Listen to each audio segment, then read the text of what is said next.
Hello again.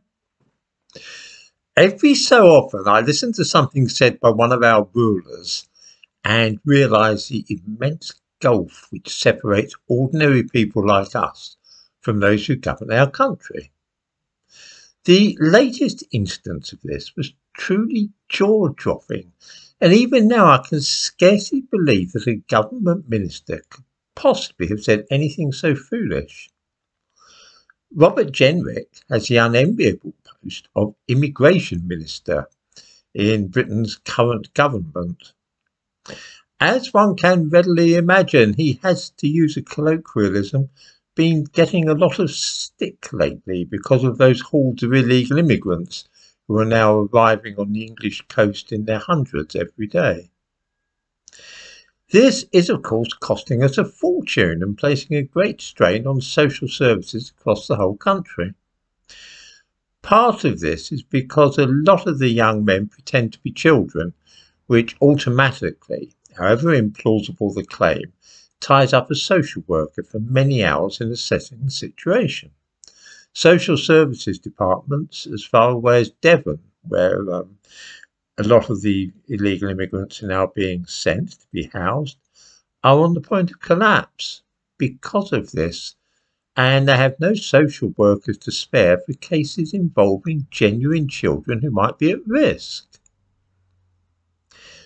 Being vaguely aware, one assumes that the general public is growing perhaps a little irritated at the situation, with an estimated 37,000 asylum seekers now being housed in luxury hotels and even stately homes, wherever Serco can strike a lucrative deal in fact.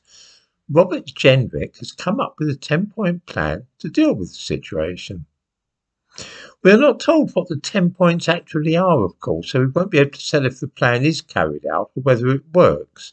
In the description to this video, I give a link to a newspaper report about the 10-point plan, as it is called, and it is impossible to work out what the 10 points actually are.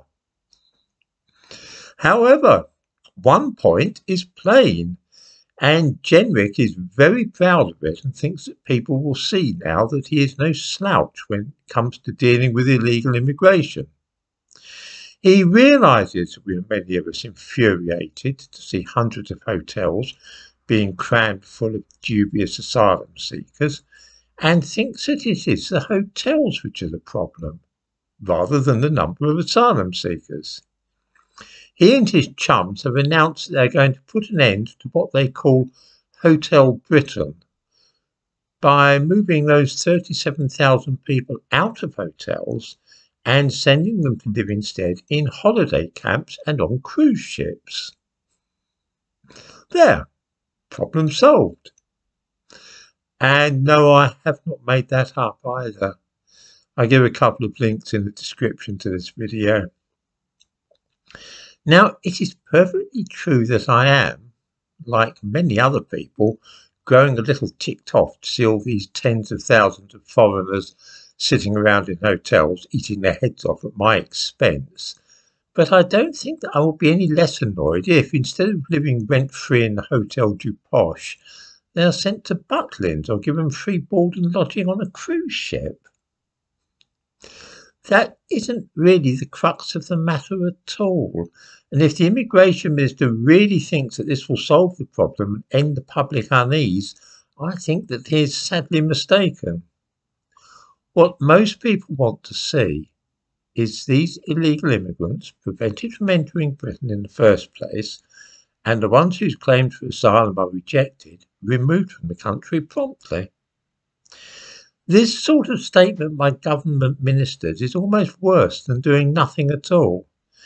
It appears that Robert Jenrick, who may be seen in the thumbnail to this video, knows all the facts and is aware of the situation, but does not intend to do anything at all about it. He says that he will try and revive the Rwanda deal, but that would just land us with African refugees instead of European ones, because the deal was that for every asylum seeker we send there, we agree to accept a refugee from one of their camps. There's a lot of waffle about changing the laws, striking a deal with France, and one or two other things, but no practical measures which will be taken to stop these people coming here in the first place.